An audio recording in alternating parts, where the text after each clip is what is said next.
Hello students, welcome to CUET Hindi medium channel. मैं Roshan sir एक बार फिर से आप सभी का स्वागत करता हूं अपने टॉपिक वाइज सीरीज के क्लास 12 फिजिक्स के सेशन में। आप सभी स्टूडेंट जानते हैं कि क्लास 12 के स्टूडेंट्स के लिए फिजिक्स में मैं टॉपिक वाइज सीरीज स्टार्ट किया हूं ताकि सभी स्टूडेंट्स को जिस भी टॉपिक में दिक्कत हो वो पर्टिकुलर टॉपिक को देख के वो उस टॉपिक को अच्छे से अपने दिमाग में बैठा पाएं। आइए स्टूडेंट्स अपने इस वीडियो की शुरुआत करते हैं और आज एक कमाल के टॉपिक पर डिस्कशन करते हैं जिसका नाम है गॉस का प्रमेय। और इसके एप्लीकेशन से, इस प्रमेय से बहुत सारे theoretical questions, conceptual question, numerical questions काफी ज्यादा पूछे जाते हैं। एकदम प्यारे अंदाज में समझेंगे कि क्या है गॉस का नियम, ये कहां कहां अप्लाई हो सकता है, किस पृष्ठ के लिए अप्लाई हो सकता है, और इसके अलावा इससे इंपॉर्टेंट नोट्स बनाएंगे और नोट्स में हम वन लाइनर नोट्स भी बनाएंगे कि इस पूरे टॉपिक से आप क्या क्या इंपॉर्टेंट चीजें सीख सकते हैं। आइए स्टूडेंट्स अपने इस वीडियो की शुरुआत करते हैं और जानते हैं कि क्या है गॉस का प्रमेय। सबसे पहले तो आप सभी स्टूडेंट्स को यह जानना है कि कोई भी बंद पृष्ठ हो, चाहे वो बंद पृष्ठ इस आकार की हो, त्रिभुजाकार की, चाहे वो बंद पृष्ठ इस आकार की हो, चाहे वो बंद पृष्ठ इस आकार की हो, चाहे वो बंद पृष्ठ इस प्रकार की हो, यानी वे सभी पृष्ठ जो बंद हैं उनमें गॉस का प्रमेय अप्लाई हो जाएगा। खुले पृष्ठ के लिए गॉस का अप्लाई नहीं हो पाएगा। गॉस के प्रमेय का एप्लीकेशन खुले पृष्ठ पर अप्लाई नहीं होता है। ठीक है, इतनी बात समझ आ जाने के बाद अब आते हैं अपने इस गॉस के प्रमेय पर कुछ इंपॉर्टेंट चीजें जानने। तो गॉस नामक वैज्ञानिक ने यह कहा कि यदि कोई बंद पृष्ठ है, ठीक है, इस तरीके का कोई मान लीजिए बंद पृष्ठ है और इस बंद पृष्ठ में बहुत सारे आवेश हैं, जैसे Q1 आवेश यहां पे है, Q2 आवेश यहां पे है, Q3 आवेश यहां पे है, Q4 या आवेश यहां पे है, और एक आवेश इसके बाहर है, इस पृष्ठ के बाहर Q5 आवेश यहां पे है।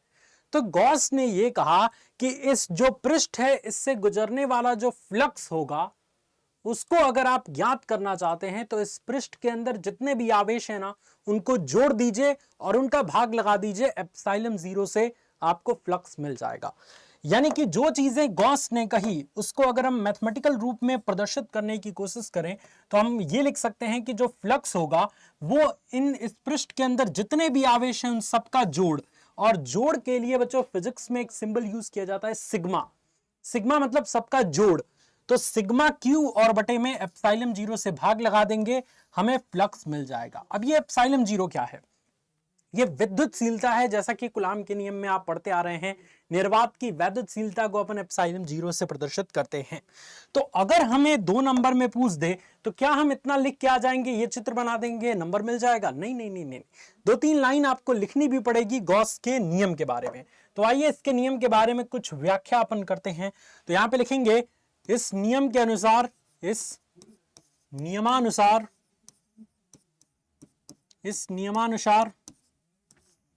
किसी बंद पृष्ठ से गुजरने वाला वैद्युत फ्लक्स, किसी बंद पृष्ठ से गुजरने वाला वैद्युत फ्लक्स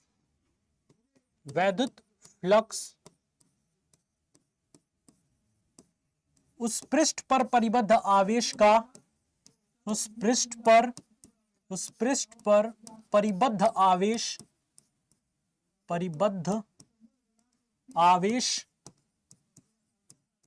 पृष्ठ पर परिबद्ध कुल आवेश लिख सकते हैं आप, कुल आवेश का 1/एप्सिलॉन 0 गुना होता है।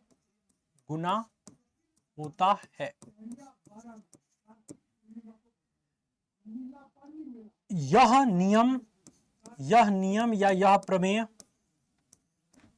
केवल बंद पृष्ठ के लिए ही,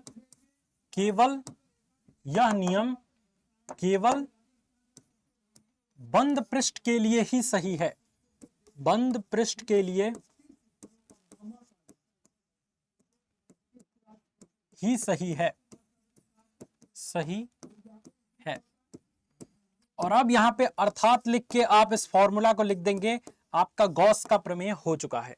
लेकिन अभी इस वीडियो को स्किप मत करिए, क्योंकि बहुत सारे ऐसे नोट पॉइंट मैं आपको बताने वाला हूं जो इससे रिलेटेड आप चीजें सीख सकते हैं। एक बार और दोहराइए, क्या मैंने कहा, कैसे कहा, दिमाग में बैठाइए। गॉस नामक वैज्ञानिक ने एक बहुत ही अजीब तरीके का स्टेटमेंट दिया और कहा कि तुम लोग जो फ्लक्स निकाल रहे हो, फ्लक्स पिछली वीडियो में मैंने पढ़ा रखा है फ्लक्स क्या होता है। तो फ्लक्स क्या होता है बेटा? फ्लक्स एक प्रकार की वैद्युत बल रेखाओं की संख्या होती है जो किसी वैद्युत क्षेत्र में किसी काल्पनिक पृष्ठ से अभिलंबवत जितनी भी बल रेखाएं गुजर रही हैं उनकी संख्या वैद्युत फ्लक्स होती है। सो गॉस नामक वैज्ञानिक ने यह कहा कि अगर कोई पृष्ठ ऐसा है जो पूरी तरीके से बंद है और उसमें कुछ आवेश स्थित हैं, तो उस पृष्ठ से जो निर्गत फ्लक्स होगा उसका मान निकालने के लिए उस पृष्ठ के अंदर जितने भी आवेश होंगे उन सबको जोड़ के एप्सिलॉन 0 से भाग लगा देंगे, हमारा फ्लक्स निकल के आ जाएगा। ठीक है, इतनी चीजें गॉस ने कही और इसका बहुत ज्यादा उपयोग आगे चल के वैद्युत में होने वाला है। तो इतनी चीजें लिख के ये फॉर्मूला लिख देंगे, ये चित्र बना देंगे, 2 नंबर मिल जाएगा। 2 नंबर में अगर ये क्वेश्चन पूछता है तो इससे ज्यादा आपको चीजें नहीं लिखनी है। ठीक है, इतनी बातें समझ आई? Yes sir. अब अगर ये क्वेश्चन 5 नंबर में पूछ दे तो आप क्या कहेंगे? तो आपको क्या करना है बच्चों, यहां पे गॉस के प्रमेय से रिलेटेड कुछ नोट पॉइंट आपको लिख देने हैं ताकि और नंबर आपको मिल सके, क्योंकि वो चीज तो आपने बेसिक लिखी। अब कुछ ऐसी चीजें बताते हैं जो एग्जामिनर को इंप्रेस कर देगा। तो यहां पे लिख देंगे नोट पॉइंट, और नोट पॉइंट को अच्छे से हेडिंग डाल के, और आप पहला नोट पॉइंट ये लिखेंगे कि इसका मान, सबसे पहला हेडिंग आप ये लिखेंगे कि जो बंद पृष्ठ से निर्गत वैद्युत फ्लक्स है ना, गॉस के प्रमेय के अनुसार बंद पृष्ठ से निर्गत वैद्युत फ्लक्स का मान हमेशा पृष्ठ की आकार या आकृति पर निर्भर नहीं करता है। फिर से सुनिए, जैसे यहां पे लिख भी देता हूं मैं, गॉस के प्रमेय, गॉस के नियम के अनुसार या नियमानुसार बंद पृष्ठ से निर्गत फ्लक्स, बंद पृष्ठ से निर्गत फ्लक्स, बंद पृष्ठ से जो निर्गत फ्लक्स है, फ्लक्स का मान पृष्ठ के आकार या आकृति पर निर्भर नहीं करता है। पृष्ठ के आकार या आकृति पर, आकार या आकृति पर निर्भर नहीं करता है, आकृति पर निर्भर नहीं करता है, नहीं करता है। और ये चीज कहने के बाद आप सीधे यहां पे एक एग्जाम्पल के तौर पे इस स्टेटमेंट को समझेंगे कि भाई ये क्या है, ये क्या बला है। ये तो लिखने के लिए लिख दिए, बट समझने के लिए हमको समझना भी तो पड़ेगा। जैसे एक मान लीजिए ये एक बंद आकृति है और इसमें 2 आवेश है, एक है Q और एक है यहां पे Q। ठीक है, एक बंद पृष्ठ इस तरीके का है, गोलाकार आकृति का, इसमें भी 2 आवेश है, एक यहां पे Q है, एक यहां पे Q है। एक बंद आकृति इस तरीके की है, घनाकार तरीके की, और इसमें भी एक Q है, इसमें भी एक Q है, दो आवेश इसमें भी है। सो ऐसी स्थिति में तीनों का आकार आप देख सकते हैं अलग अलग है। ये त्रिभुजाकार आकार का है, ये गोलाकार आकार का है, ये चतुर्भुजाकार आकार का है। ठीक है, तो इससे निर्गत जो फ्लक्स होगा फाई, वो गॉस के नियमानुसार सिग्मा Q, यानी बंद पृष्ठ के अंदर जितने भी आवेश हैं सबका योग, तो Q और Q को जोड़ेंगे तो ये हो जाएगा 2Q बटा एप्सिलॉन 0। इसका अगर फ्लक्स निकालेंगे तो फाई बराबर, इसमें भी 2 आवेश हैं तो 2Q बटा एप्सिलॉन 0, और इसमें भी 2 आवेश हैं तो यहां पे भी फ्लक्स 2Q बटा एप्सिलॉन 0 आ जाएगा। कहने का मतलब हमें यह समझ आया कि जो वैद्युत फ्लक्स का मान होता है ना, गॉस के प्रमेय के अनुसार जो किसी भी पृष्ठ से निर्गत वैद्युत फ्लक्स का मान होता है ना, वो सिर्फ आवेश के मान पर निर्भर करता है, पृष्ठ के आकार या आकृति पर निर्भर नहीं करता है। यह पॉइंट आप सभी को सबसे पहले नोट पॉइंट में लिखना है। क्या यह बात सबको समझ आ गई? जल्दी से बता दीजिए। अगर यह बात सभी बच्चों को समझ आ गई तो बहुत अच्छी बात है। अब यहां से हम समझते हैं दूसरे नोट पॉइंट के बारे में।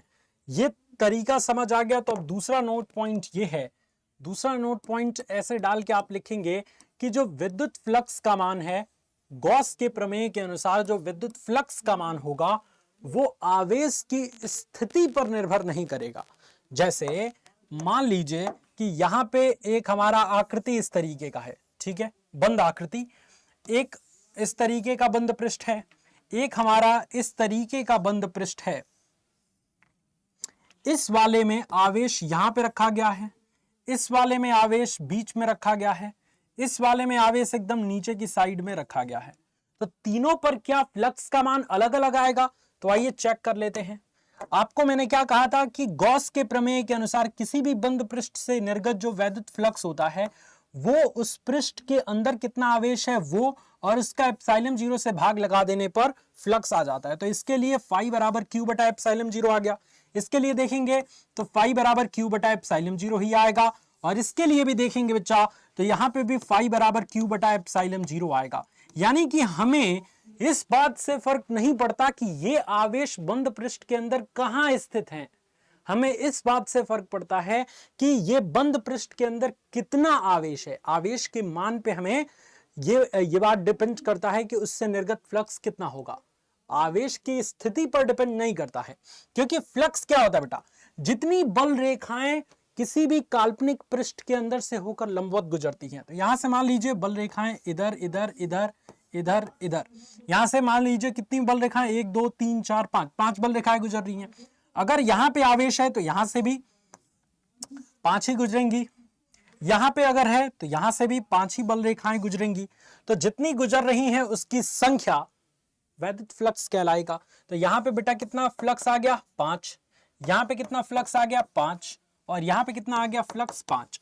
क्योंकि बल रेखाओं की संख्या जो किसी काल्पनिक पृष्ठ से अभिलंबवत गुजरती हैं उन्हीं को हम फ्लक्स कहते हैं, और फॉर्मूला के रूप में हम क्यू बटा एप्सिलॉन 0 लिखते हैं। सो इतनी पॉइंट समझ में आ जाना चाहिए। तो अब इसको स्टेटमेंट में आप कैसे लिखेंगे, आप यहां पे लिखेंगे कि गॉस के नियमानुसार, गॉस के नियमानुसार, गॉस के नियमानुसार बंद पृष्ठ से गुजरने वाला वैद्युत फ्लक्स, बंद पृष्ठ से गुजरने वाला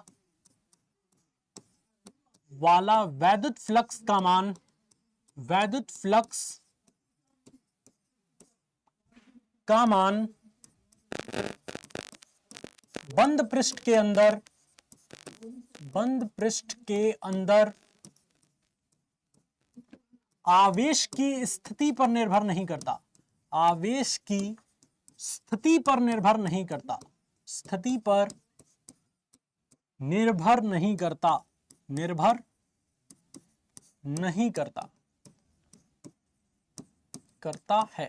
और इसको एक एग्जाम्पल से हमने समझा दिया, जैसा कि आपको मैंने पहले एग्जाम्पल से इसको समझा दिया कि यहाँ पे मैंने दिखा दिया कि एक जगह आवेश ऊपर रखा गया है, एक जगह आवेश बीच में, एक जगह आवेश नीचे रखा गया है, तीनों में फ्लक्स का मान सेम ही आ रहा है। क्योंकि इस बात पर फ्लक्स का मान निर्भर नहीं करता कि आवेश की स्थिति क्या है, फ्लक्स इस बात पर निर्भर करता है कि बंद पृष्ठ के अंदर कितना आवेश है। क्लियर है बात? Yes sir. ओके, और तीसरा पॉइंट भी आप एक लिख देंगे, बहुत इंपॉर्टेंट पॉइंट तीसरा है बच्चों। और तीसरा इंपॉर्टेंट पॉइंट क्या है? तीसरा इंपॉर्टेंट पॉइंट यह है कि निर्गत फ्लक्स जो होता है, निर्गत फ्लक्स उसको अपन पॉजिटिव लेते हैं, ठीक है, और आगत फ्लक्स उसको हम नेगेटिव लेते हैं, ठीक है। जैसे इसको समझिए एग्जाम्पल के तौर पे, एग्जाम्पल के तौर पे आप ये लिख सकते हैं कि जैसे मान लीजिए कि अगर इस बंद पृष्ठ के अंदर माइनस क्यू आवेश रखा गया है, तो अब इससे वैद्युत बल रेखाएं अनंत से चल के माइनस क्यू पर समाप्त होती हैं, ये तो आप जानते ही हैं। अगर आवेश माइनस क्यू है, अगर आवेश बेटा माइनस क्यू है, तो क्या होता है, वैद्युत बल रेखाओं की दिशा आवेश की ओर होती है। सो ये सभी बल रेखाएं इस बंद पृष्ठ के अंदर आ रही हैं, तो इसलिए इस फ्लक्स का मान जो होगा वह नेगेटिव होगा, यानी कि ऋणात्मक होगा, ऋणात्मक होगा। क्लियर बात बच्चों? Yes sir. ओके, और अगर किसी बंद पृष्ठ के अंदर प्लस आवेश है, तो इससे वैद्युत बल रेखाएं किधर की तरफ जाती हैं? बाहर की तरफ जाती हैं। तो डायरेक्शन जब बाहर की तरफ होगा, यानी कि ये निर्गत फ्लक्स कहलाएगा। ये क्या कहलाएगा? आगत फ्लक्स। इसको अपन क्या कहेंगे? आगत फ्लक्स, आगत फ्लक्स। और इसको क्या कहेंगे बेटा, इसको अपन कहेंगे निर्गत फ्लक्स, क्योंकि निर्गत मतलब निकल रही हैं, निर्गत फ्लक्स, निर्गत बल रेखाएं। ठीक है, तो ये निर्गत फ्लक्स क्या हो जाएगा, इसको अपन ले लेंगे पॉजिटिव, क्योंकि जब बल रेखाएं बाहर की तरफ जा रही होती हैं तो फ्लक्स पॉजिटिव होता है, जब बल रेखाएं अंदर की तरफ आ रही होती हैं तो फ्लक्स नेगेटिव होता है, तो इसको लेंगे धनात्मक। तो ये पॉइंट आप सभी बच्चों को याद रखना है। एक बार जल्दी से फिर से रिवीजन करा दूं तो गॉस नामक वैज्ञानिक ने ये कहा है बच्चों, गॉस नामक वैज्ञानिक ने यह कहा था कि कोई भी अगर बंद पृष्ठ है तो उस बंद पृष्ठ से निर्गत फ्लक्स निकालने का एक ही तरीका है, और वो ये है कि इस बंद पृष्ठ के अंदर जितना भी आवेश है उसको जोड़ दो और उसका भाग लगा दो एप्सिलॉन 0 से, फ्लक्स का मान आ जाएगा। इस आवेश को काउंट नहीं करेंगे क्योंकि गॉस ने सीधे सीधे कह दिया कि उन्हीं आवेश को जोड़ेंगे जो इस बंद पृष्ठ के अंदर होगा, जो बाहर होगा उससे कोई लेना देना नहीं है। क्लियर है, ये बात गॉस ने कह दिया। अब गॉस ने कुछ और भी पॉइंट्स कही अपने एक्सपेरिमेंट को अच्छे से प्रूफ करते हुए कि जो वैद्युत फ्लक्स का मान होगा बंद पृष्ठ से निर्गत, जो वैद्युत फ्लक्स का मान होगा वो इस बात पर निर्भर नहीं करेगा कि बंद पृष्ठ किस आकार या आकृति का है, वो इस बात पर निर्भर करेगा कि उस बंद पृष्ठ के अंदर कितना आवेश है। दूसरा इंपॉर्टेंट पॉइंट गॉस ने कहा कि किसी भी बंद पृष्ठ से निर्गत जो वैद्युत फ्लक्स है उसका मान इस बात पर निर्भर नहीं करता है कि उस बंद पृष्ठ के अंदर आवेश की स्थिति क्या है, आवेश नीचे रखा है, ऊपर रखा है, बगल में रखा है, कहां, केंद्र में रखा है, कहां, इस बात पर निर्भर नहीं करता। अगेन इस बात पर निर्भर करता है कि आवेश कितना है। और तीसरा इंपॉर्टेंट पॉइंट गॉस ने यह कहा कि निर्गत जो फ्लक्स होगा, जो जो बल रेखाएं बाहर की तरफ निकल रही होंगी पृष्ठ से, उसको अपन हम पॉजिटिव लेंगे, और आगत फ्लक्स यानी कि जो बल रेखाएं पृष्ठ के अंदर जा रही होंगी उनके लिए माइनस चिन्ह का प्रयोग करेंगे। सो ये इसमें वैद्युत बल रेखाएं क्या हो रही हैं, अंदर की तरफ आ रही हैं क्योंकि माइनस क्यू आवेश है, और माइनस क्यू आवेश पर वैद्युत बल रेखाओं की दिशा आवेश की तरफ होती है, तो इसलिए यहाँ पे फ्लक्स नेगेटिव होगा।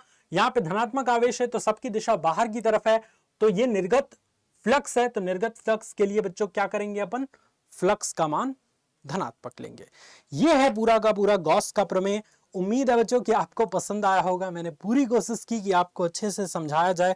अगर मजा आ गया तो इस वीडियो को लाइक कर दीजिए, अपने दोस्तों में शेयर कर दीजिए, और कमेंट में लिख के बताइए कि नेक्स्ट टॉपिक किस टॉपिक को टच किया जाए, किस टॉपिक को हलवा बनाया जाए और आपके दिमाग में अच्छे से फिट किया जाए। मेरी लाइव क्लास डेली शाम को इसी चैनल पे शाम को 7 बजे चलती है, तो जुड़ना ना भूलें। लाइव क्लास में मिलते हैं। जय हिंद।